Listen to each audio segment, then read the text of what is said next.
Olá, sejam todos muito bem-vindos a mais um episódio do Pod Fametro. Eu sou Luciana Cardoso e vou conduzir vocês ao longo deste episódio para falar sobre um assunto interessante e importante, porque o assunto de hoje é a humanização do cuidado na era digital. E para falar sobre esse assunto, temos convidados especiais da enfermagem. São eles o professor Tiago Gomes, ele que é coordenador do curso de enfermagem, mestre em saúde pública e doutorando, né, professor? E enfermeiro especialista em terapia intensiva neonatal pediátrica pela UFAM. Seja muito bem-vindo, professor. Obrigado. Boa tarde, você de casa. Hoje a gente tem uma discussão muito legal, muito importante, que vai render um papo bem legal aqui, científico, né? Perfeito. E também está conosco aqui a enfermeira Vitória Cailani, que é formada pelo Centro Universitário Fametro, com experiência em urgência e emergência, estomaterapia e reabilitação cardiológica. Seja muito bem-vinda. Obrigada, boa tarde. Hoje a gente vai misturar ciência e tecnologia. Perfeito. E não menos importante, ela também está conosco, a professora Flávia Pio, também que é enfermeira graduada pelo Centro Universitário Fametro, especialista em saúde pública e oncohematologia e mestre em enfermagem pela UFAM. Seja muito bem-vinda, professora. Muito obrigada, né, gente? É um prazer estar aqui com vocês, dividir a mesa com todos, professor Tiago, a Vitória, você, né, Luciana. Muito feliz por poder estar divulgando esse assunto tão importante que é, né, a humanização e a tecnologia. Professor, já começando esse assunto, porque a gente tem muita coisa para falar hoje, né? Eu queria que o senhor falasse para a gente, né, comentasse com a gente uma definição do que é a humanização do cuidado na enfermagem, ainda mais se tratando do contexto da era que a gente vive, que é a era tecnológica. Luciana, a sua pergunta é extremamente importante, porque se a gente for pensar numa ótica isolada, eu tenho um conceito para humanização e eu tenho um conceito para tecnologia. E aí, quando a gente agrega e se integra, a gente precisa fortalecer esse conceito e unificar esse conceito. Principalmente quando a gente pensa no cuidado ao paciente, quando a gente fala de cuidado, quando a gente fala da vida do outro. Então, se refere ao equilíbrio da atenção à saúde centrada na pessoa, centrado na complexidade que o indivíduo tem, no que se refere ao lugar de inserção desse indivíduo, onde ele vive, onde ele mora, quais são os fatores de risco, quais são os determinantes sociais de saúde. Então, como essa tecnologia vai integrar? Então, o maior desafio é equilibrarmos desafio e compromisso. Perfeito. E vale ressaltar também que é importante saber quais são as características, né, dessa tecnologia. E é importante, pegando o gancho dos determinantes sociais que o professor Tiago falou, a gente reconhece por meio da tecnologia a acessibilidade que ela traz para a gente. A gente pode atender uma pessoa daqui de Manaus, uma pessoa de uma comunidade ribeirinha da mesma forma. Então, a gente já fala sobre a telemedicina, né, que foi uma grande transformação para a área da saúde, onde permitiu o acesso do profissional a atender aquele paciente mais distante. Então, a gente acaba trazendo esses usuários que estão distantes para um atendimento novamente. Exatamente, né? Eu acredito que não existe falar de enfermagem sem falar de humanização, né? E aí, trazendo um pouquinho do gancho histórico, eu sou assim, gente, eu sempre puxo pra história, né, professor? Falando um pouquinho da história da própria enfermagem, né, das nossas bases históricas. Então, quando que a enfermagem, de fato, ela começa a trazer esse significado de humanização do cuidado, né? Então, desde os tempos da Florence. Para quem não conhece a Florence, ela foi uma grande enfermeira, principal percursora do que a enfermagem é hoje, moderna, né? E não dá também para a gente falar de humanização sem falarmos das teorias de enfermagem. Vocês conhecem? Provavelmente vocês conhecem, o pessoal aí da enfermagem que está em casa também conhece as teorias de enfermagem, né? Uma das principais teorias relacionadas a esse relacionamento interpessoal é publicada muito antes do século XX, né? Lá pela Hildegard Peplau, lá em 1953, né? Então a Hildegard, ela traz essa perspectiva do que é o cuidado humanizado, da necessidade do enfermeiro ter esse olhar, né? Observar muito além da patologia daquele indivíduo. Então, eu não estou cuidando da doença da Luciana. Eu estou cuidando da Luciana ser humano, né? Então, o conceito de humanização, eu gosto muito de falar de humanização, né? Então, o conceito de humanização, de fato, ele perpassa muitos aspectos, ele tem muita vertente. Não existe falar de enfermagem sem falarmos, de fato, da humanização e quanto ela está enraizada no nosso contexto. Sim, aí sobre essa questão da teoria, é muito diferente pra gente que tá se formando agora como enfermeira ou pra gente que vai se formar, porque não basta você ter o conhecimento só de todas as teorias, você tem que implementar a tecnologia a todas elas. Tipo, teoria do autocuidado, a teoria das necessidades humanas. Então, a gente começa a relacionar isso ao nosso dia a dia, que a gente vai atender o paciente, porém, a gente vai ver a necessidade desse paciente. Se ele tem acesso à internet, se ele não tem, como ele pode ir para uma unidade básica de saúde para ter um atendimento. Então, isso é bem interessante. E Vitória, já se tratando, né, dessa questão do atendimento, já considerando a tua experiência, especialmente no caráter de urgência e emergência, eu queria saber mais ou menos assim, quais são essas tecnologias que têm promovido ou aprimorado esse tipo de atendimento na prática? Pegando um pouquinho para o gancho cardiovascular, que foi a nossa discussão assim, meio que inicial, existem vários exames hoje onde a gente consegue conhecer o potencial de risco cardiológico de um paciente. Então, isso ajuda na urgência e emergência a princípio de que esse paciente ele não vai esperar a gravidade da situação dele, ele vai procurar uma assistência melhor imediata antes de acontecer alguma coisa. Um exemplo, um paciente com algum tipo de arritmia. Esse paciente fazendo o check-up cardiológico, ele vai conhecer essa arritmia que ele tem e não vai esperar dar alguma coisa para procurar o serviço de saúde. Ele já fez o check-up cardiológico, já vai numa consulta com o cardiologista, no qual ele já vai tomar medicação para amenizar e para trabalhar da melhor forma possível. Perfeito. Nos últimos anos, agora nos últimos dados oferecidos pela saúde pública, deixa eu só confirmar que é pelo Estado de Saúde Pública, foram 17 mil agora só no Natal e no Ano Novo em Manaus. A Secretaria apontou 17 mil atendimentos feitos pelas unidades estaduais de saúde com atendimento 24 horas, doutora. Eu queria saber, assim, olhando para esse contexto, incluindo atendimento humanizado, né, a questão ali de considerando os registros eletrônicos e tudo mais, como eu posso utilizar nesse atendimento sem comprometer, digamos assim, utilizando o sistema eletrônico, utilizando a tecnologia, mas sem comprometer o atendimento humanizado? Exatamente, né? Então, acho que primeiro a gente precisa falar quais são as tecnologias hoje existentes no universo do cuidado, né? E a Vitória falou o importantíssimo que é a telemedicina. Pensando no contexto amazônico, gente, a telemedicina ela foi revolucionária, né? Geográfico, né, professor? Justamente, nós estamos aqui no estado com dimensões continentais, certo? Então, se você for parar para pensar, como que acontece o acesso a serviços de saúde de uma pessoa que mora numa comunidade de um interior, né? Ou seja, será que esse serviço de fato chega àquele indivíduo? O grande objetivo do SUS é que chegue. Mas de que forma chega, né? E aí a gente tem a introdução da tecnologia, que é a telemedicina, aproximando esse usuário do serviço. Mas isso tira aquele caráter, né? Aquela questão, aquela característica tão importante que é do ACS, que é do enfermeiro, e que é do olho no olho, ir na casa daquele indivíduo, fazer uma visita domiciliar, conhecer a realidade dele, conhecer os familiares dele, né? E aí a gente tem um grande risco quando falamos dessa parte da telemedicina. Eu posso estar atendendo o paciente e olhando muito para o computador, não estou olhando para ele diretamente, né?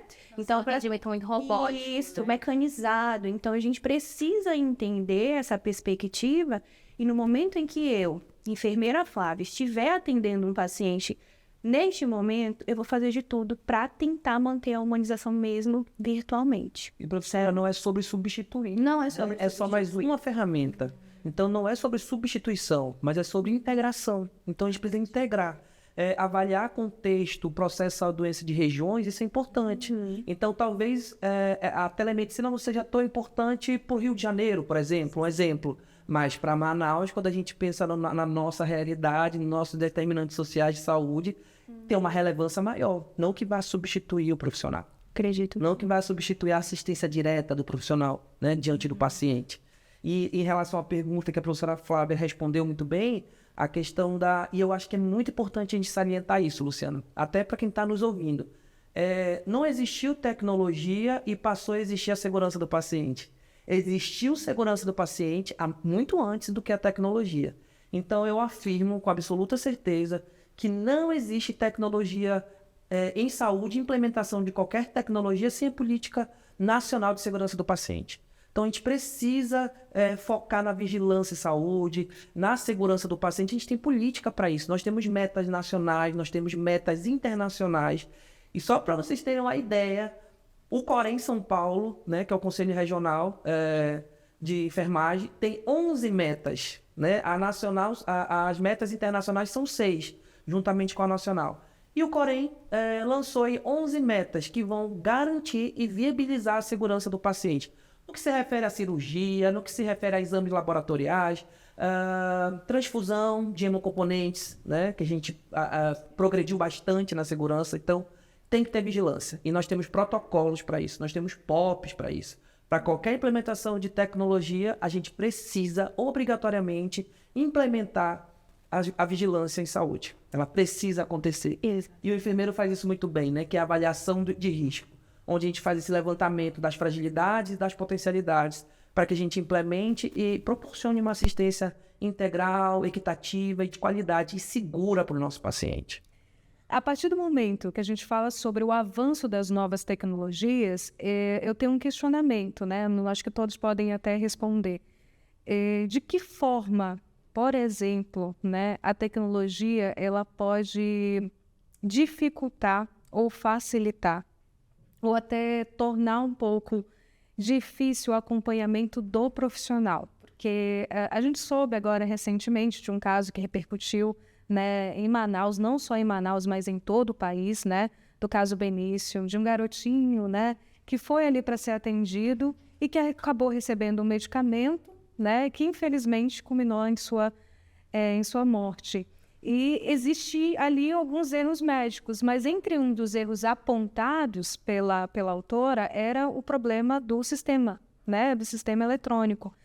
E de que forma, né, um profissional realmente deve agir? Porque qual o cuidado que ele deve ter no manuseio desse tipo de tecnologia? Eu acho que essa é uma preocupação de muitos amazonenses e de todo brasileiro, né? Exatamente, né? Foi um caso que repercutiu muito. Eu sempre levo essa reflexão para dentro da sala de aula, faço os meus alunos refletirem, né, exercerem um pensamento crítico a respeito disso. E atrelado a essa questão tão polêmica, o professor Tiago falou pontos muito importantes sobre legislações específicas, sobre segurança do paciente. E um dos pontos da segurança do paciente é a dupla checagem, né? Eu preciso prestar a minha assistência com atenção plena. Se eu não tenho atenção plena, o meu colega tem que ter. Aí a gente entra naquele parâmetro, né, do queijo suíço. São várias barreiras que me impedem, de fato, de prestar uma assistência errônea. Né? E aí, falando da parte da tecnologia, a tecnologia ela pode errar, gente? Pode, né? Quantas vezes eu não pego uma questão aí de um aluno meu que pegou do chat GPT e eu vou ver, gente, A vida do professor que informação é essa, né? Então, a tecnologia, ela erra. A tecnologia, ela erra. Mas dentro dos serviços de saúde, nós temos um pilar muito grande, a segurança do paciente. Então, eu posso confiar 100% ali naquele sistema? Né? Então fica a reflexão, eu posso confiar? E o meu papel de exercer a segurança do meu paciente, que está lá nas legislações, que está lá no meu código de ética de enfermagem, que eu devo exercer a enfermagem livre de riscos ao meu paciente, né? E aí a medicina também tem o seu código de ética, tem todas as suas características. Então, até onde vai tudo isso? Né? É porque, tipo, na área da saúde, a gente tem o pilar principal, que é o paciente, né? Então, a gente tem que fazer de tudo para ter um atendimento de qualidade. E um desses eixos, ele se torna a segurança. Aí vem os eixos da segurança. Eu preciso confiar 100% em um sistema e quando esse sistema falhar, eu tenho que estar apto a resolver problemas que o sistema poderia resolver, mas em uma falha no sistema, eu tenho capacidade, porque eu fiz uma graduação no qual ela me qualificou para atender essa demanda. Então, eu acho que essa dependência, e também pegando um pouquinho da parte para o paciente, qual é o risco que apresenta, é porque eu, como paciente, se eu vou pesquisar hoje algum site ou algo do tipo, alguma doença, vai ter informações que eu, com o meu conhecimento de paciente, pode entrar em confusão na minha cabeça. Eu posso não entender o que é imediato, o que não é imediato, o que é grave, o que não é grave. Então, quando a gente fala de risco, eu acabo achando que isso traz um risco também para o nosso atendimento, porque um paciente, vamos falar um pouco sobre câncer de mama. A mulher vai pesquisar sobre câncer de mama, vai fazer o toque, né? Não vai identificar nada, tô bem, não preciso procurar assistência de saúde. E às vezes, muitas vezes não é assim, você não identificou. Mas um profissional qualificado, ele vai fazer um toque, vai fazer um cuidado mais minucioso e vai identificar alguma coisa. Então, a gente tem que entender que não inibe, né, a assistência do profissional de saúde, ele vem para somar. Se eu, como profissional da área da saúde, tiver dúvidas, eu posso recorrer a ele para complementar o meu conhecimento, mas não para utilizar o conhecimento somente dele. Então, acho que pega um pouquinho dessa parte, até para a gente que já está se formando, a gente vai exercer daqui a pouco como um profissional, a gente tem muito isso, né? Uma prova não vai definir um profissional de qualidade, mas a prova, ela está me explicando o que o profissional estudou, mesmo que ele errou, ele estudou, foi lá pesquisar, pode não ter compreendido a pergunta, mas você sabe como profissional quando o paciente se dedicou. Então, isso é muito interessante a gente saber. A busca, ela tem que ser necessária, mas tem que ser minuciosa para a gente entender quais pontos são positivos e quais não são. Acho que cabe o pensamento crítico mesmo do profissional e do aluno também, né? Reflexivo, e a gente refletir a respeito. entender que esse cuidado ele é multidisciplinar. Então, quando a gente fala de assistência à saúde ao paciente, a gente precisa compreender que esse cuidado, essa atenção, ela é multidisciplinar. Se a benfeitoria ela é multidisciplinar, é por conta da equipe completa, o erro também. Então, quando ocorre um erro dessa magnitude, é uma sucessão de erros. Então, assim, a equipe toda falhou, justamente por conta das tecnologias. Nós temos vários conselhos que deveria garantir a segurança desse paciente, dessa criança que veio a óbito. Até da dispensação da medicação, que é uma medicação de alta vigilância, que não se dispensa assim, a prescrição que deveria ser revisada, a administração. Ou seja, o técnico só realiza um procedimento, o técnico de enfermagem, sob a supervisão do enfermeiro. Então, teve o profissional prescritor, teve o profissional que dispensou, o profissional prescritor e o profissional que administrou. E o profissional que não supervisionou. Então, é um erro de uma equipe completa. Sim. Não entra aqui no mérito, mas assim, agora falando um pouco sobre o uso da tecnologia, né, o uso da inteligência artificial e a ética, né, em relação à enfermagem. Eu acho que é importante a gente discutir sobre esse assunto, porque recentemente, a gente que é jornalista, a gente vê muitas polêmicas, muitos assuntos relacionados à saúde pública. Sim.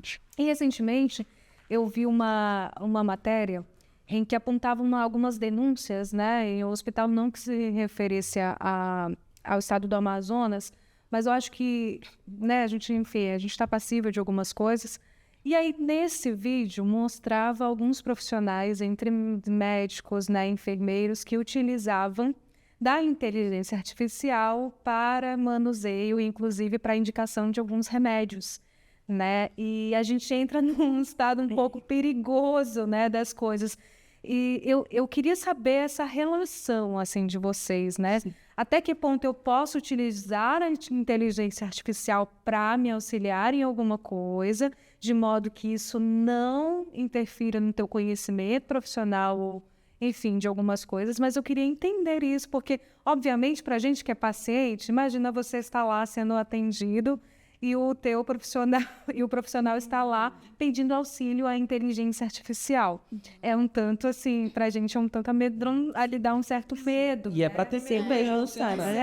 Para ter medo. Esse é o grande paradoxo da tecnologia. Então, eu queria né? entender, assim, de vocês, assim, como é que vocês veem o manuseio dessa ferramenta, né, na enfermagem, especificamente.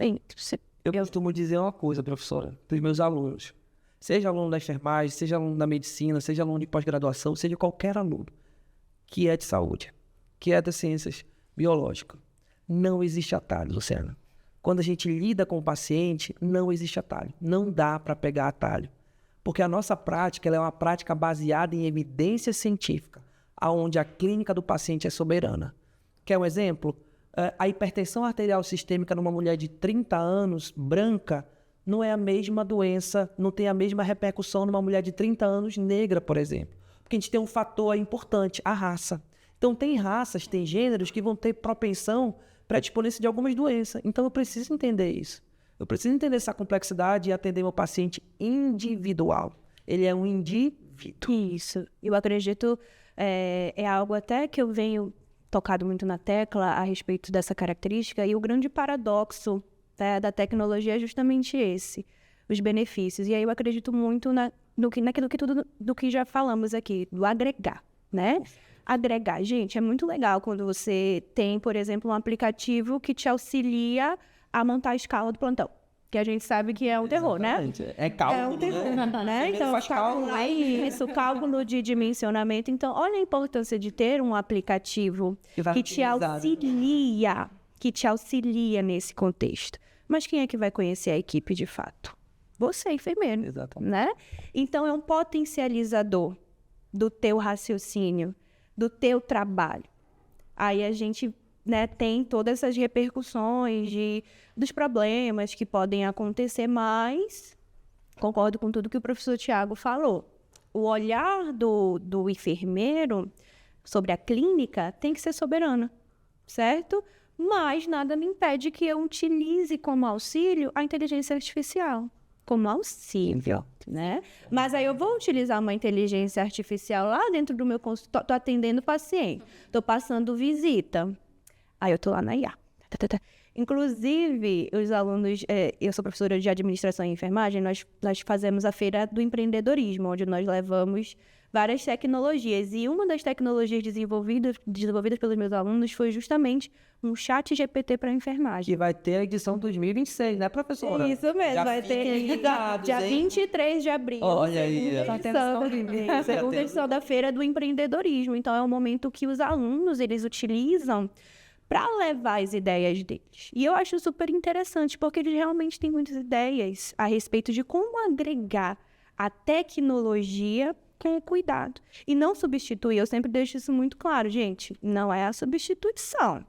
Não é que o chat GPT da enfermagem vai pensar por você, enfermeiro, mas ele vai te auxiliar. Então, ele é um potencializador do cuidado, eu acredito. Mas, né, a diferença entre o remédio e o veneno é a dose. Certo? E a gente Então, pega fica aí a reflexão. desse princípio porque cuidar de alguém não é receita de bolo. Exatamente. Cuidar de alguém é de forma particular e individual, como o professor Tiago falou. Ele sempre ouvi isso nas aulas. O paciente é único, e a gente, quando vai para a prática, né, a gente tem esse contato, e quando a gente tem um contato é diferente, parece que a cabeça explode. O paciente fala uma coisa, poxa, com o seu João foi uma coisa, com a senhora Maria foi outra coisa. Então, aí você começa a perceber a essência da enfermagem, começa a trabalhar tudo aquilo que você estudou durante anos. Então, isso é muito legal.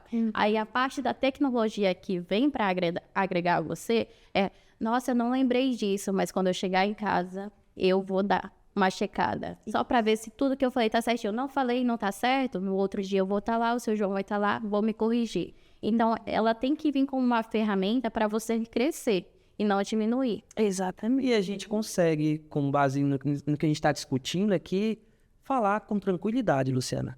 A tecnologia ela não é vilã. A tecnologia ela não é o problema. O problema é o mau uso da tecnologia. Exato. Então, se eu não tenho subsídio, se eu não tenho capacidade, se eu não tenho bagagem para julgar criticamente uma tecnologia, eu não devo usá-la. Então, eu preciso ter esse embasamento, porque a gente é prática baseada em evidência. Evidência, gente. Então, não dá para inventar. Não é o que eu acho, é o que é ciência. A gente está caminhando para o final, mas eu acho que vale falar sobre esse assunto, porque na visão de vocês, na opinião de vocês, a que se deve alguns erros fatídicos, né, que acabam ocorrendo fatídicos ali, né, pontuais, digamos assim, que ocorrem na medicina, que ocorrem na enfermagem por conta da tecnologia? às vezes está muito mais ligado realmente à tecnologia ou mais ao profissional? Eu acho que volta. É uma cascata, É né, uma professora? Quando a gente para analisar esse cenário, a gente vive esse cenário caótico, né? Onde profissionais não sabem o trivial, o básico, né? Que é examinar um paciente, por exemplo. Então, isso está na essência do profissional de saúde. Então, é uma sucessão de erros, é uma sucessão de deficiências que a gente tem, de fragilidades, que vai da formação, que vai do modelo higienista ao modelo biomédico, né, que vê a doença, a gente já criticou isso aqui, e o paciente ele não é a sua doença, até a formação desse indivíduo, e como esse indivíduo lida com essa formação, né, com o exercício profissional da sua profissão. Então, é sobre conscientizar. A gente tá numa conversa inicial ainda sobre a tecnologia, porque a gente precisa conscientizar, né? Tudo tem os seus prós e seus contras. Então, a gente precisa fortalecer isso através da educação em saúde, através do que a gente está fazendo aqui, Luciana. Dialogando sobre isso, sobre a importância que é a tecnologia, sobre a humanização. Chega a ser até retórico e dicotômico falar que o humano tem que ser humanizado, né? Mas o óbvio precisa ser dito. E tá aí os dados aí mostrando pra gente de sucessão de erros. Então, é complexo, Luciana. É ferir diretamente a segurança do paciente. Sim. Né? Acredito que essa é a grande questão aqui. Porque dentro da universidade você aprende. Isso. Você aprende sobre isso. Aí entra naquela questão, né? Ah, mas só que lá na assistência é diferente. Lá na realidade é diferente. Por quê? É por isso que a FAMETRO, o curso de enfermagem, por exemplo, e da medicina também, que também eu sou professor, traz pro aluno, garante o aluno essa simulação realística, né? Claro que tem a vivência do aluno, do acadêmico, no hospital, no ambiente hospitalar, nas unidades de saúde, mas também a gente conta com uma rede de laboratório altamente equipado. É só procurar nas redes sociais da FAMETRO que a gente vai ver simulação realística de parto, de parada cardiorrespiratória, onde o aluno já lida com aquela adrenalina de atender o paciente. Então, trazer essa realidade de forma tecnológica, de forma dinâmica, de forma precisa, é substancial. Para dar segurança, para dar know-how para o aluno, mas ele tem um profissional aí completo. Que ele se veja já como aluno num ambiente profissional. Eu sempre digo isso, gente, se imaginem como profissionais aqui. Né? Então, muito além de ensinar a técnica, muitas vezes os professores eles ensinam e simulam a realidade. Olha, e se acontecer isso? E se der errado aqui, qual vai ser o teu comportamento? Como que você vai se comunicar? Como que você vai agir? Como que você vai implementar aquela legislação que a gente aprendeu lá na última aula? Porque, como eu sempre digo nas minhas aulas também, o meu eu professor é muito forte, não tem como, Luciano. Eu também. Estou coordenador do curso, mas o meu eu professor é muito forte. Eu também. Então, como eu sempre digo, coletar uma gasometria arterial é muito fácil. Instalar uma PAI, passar um pique, isso é muito fácil. Fazer uma ausculta cardíaca, isso a gente faz de olho fechado, tá na nossa essência. Do ser enfermeiro, do ser médico, do ser fisioterapeuta, do ser profissional de saúde. Agora, o relacionamento interpessoal, você ganhar seu paciente, fazer esse paciente se abrir com uma pessoa completamente estranha, fazer essa pessoa se sentir segura, esse é o diferencial. E esse é o desafio que todo profissional de saúde tem quando atende paciente. Sim, acaba sendo único, né? A gente se vê à frente, como você falou, a gente tem aqui materiais que ajudam a gente a ter essa essência lá. E quando a gente chega na frente do paciente, a gente não tá com aquele medo, com aquele receio, a gente está preparado. Então, isso é muito importante. Essa bagagem, ela te traz coragem, ela tira o medo e te traz coragem. E isso é muito legal. Essa coragem é real, viu, Vitória? Porque eu vou contar um episódio que aconteceu comigo na minha prática. Eu pesquiso sobre tuberculose, né? Hoje tuberculose infantil. E aí eu trabalhei num centro de referência de tuberculose aqui em Manaus e precisou diagnosticar tuberculose. Em Manaus tem uma alta incidência de tuberculose, né? Nós temos uma alta incidência. Não vou dar aula de tuberculose. Não, puxando sardinha aqui. E eu atendi um casal em situação de rua, né? E aí esse casal, vivia em situação de rua, né? E tinha os sintomas clássicos da tuberculose. E a gente estava implementando uma tecnologia que era diagnosticar essa tuberculose de maneira rápida. Então, em 2 horas saiu o resultado, né? Chamado Tronet. E os meus colegas me questionaram, mas Thiago, como é que tu vai diagnosticar? Tu vai incluir ele no estudo, que era um estudo, né? Tu vai incluir no estudo, mas e aí? Como é que vai fazer o tratamento? A pessoa vive em condição de rua. Aí eu falei bem assim, o vínculo com o paciente é extremamente importante. E, Luciana, o tratamento da tuberculose clássica é 6 meses, esquema básico. Esse casal de pacientes, esses pacientes vinham na unidade de saúde toda semana pegar medicação. Mesmo vivendo em situação de rua. Então, assim, e daí eu vi como o vínculo é importante. Como o paciente se sentir seguro é importante. E eu lembro de uma vez que o paciente olhou para mim e disse bem assim, eu falei, poxa, você é sempre pontual. Era sempre pontual, e aí eu fui agradecer ao paciente, né, por ser pontual, isso é muito importante. Com 15 dias, o paciente deixa de transmitir a tuberculose. Então, 15 dias de tratamento já não transmite mais. Olha como isso é importante. Então, aí ele falou assim, doutor, toda vez quando eu venho pegar medicação, a gente dorme perto do hospital. Então, isso é vínculo, isso é sobre empatia, isso é sobre humanização. E tecnologia nenhuma, né, professora, substitui isso. Não substitui. Perfeito. Queridos, o papo está muito bom. Deveria, sim, ser um podcast literalmente de 1 hora para a gente continuar o diálogo ou mais, né? Mas eu quero agradecer mais uma vez a presença de todos. Professor Tiago, professora Flávia, Vitória, muito obrigada mais uma vez. E a você de casa, muito obrigada pela sua audiência. Continue conosco, se inscreva no nosso canal, curta, deixe o seu like e acompanhe as nossas redes sociais. Até o próximo episódio.